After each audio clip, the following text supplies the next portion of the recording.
نصیحت دوسروں کے حال پر غور کرنے سے حاصل ہوتی ہے۔ اپنے عیبوں پر نظر رکھ اور اپنے بھائی کے عیب چھپاتا تاکہ تو بے پردہ ہو جائے۔ جو آدمی غفلت میں رہتا ہے وہ جہالت میں پڑا رہتا ہے، اور جو جہالت میں پڑا رہتا ہے وہ بیکار رہتا ہے۔ جو آدمی لوگوں کے حالات دیکھ کر عبرت پذیر نہیں ہوتا، اللہ اس کے حالات سے اور لوگوں کو عبرت دلاتا ہے۔ جو آدمی صبر اختیار کرتا ہے وہ کامیابی پاتا ہے، اور جو جلد بازی کرتا ہے وہ ٹھوکر کھاتا ہے۔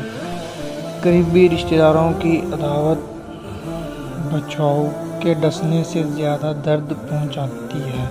سب سے پہلی عبادت یہ ہے کہ انسان مصیبت میں صبر کر کے اللہ تعالیٰ کی طرف سے مدد کا منتظر رہے۔ جو آدمی دوسرے لوگوں کے عیب کی تلاش میں رہتا ہے، اللہ تعالیٰ اس کے عیب ظاہر کر دیتا ہے۔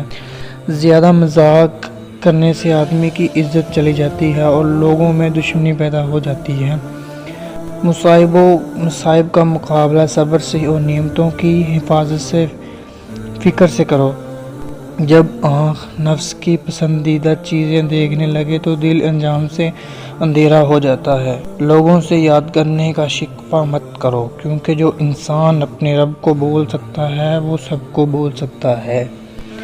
جو ظلم کے ذریعے عزت چاہتا ہے، اللہ اسے انصاف کے ذریعے ذلیل کرتا ہے۔ انسانیت بہت بڑا خزانہ ہے، اسے لباس میں نہیں انسانیت میں تلاش کرو۔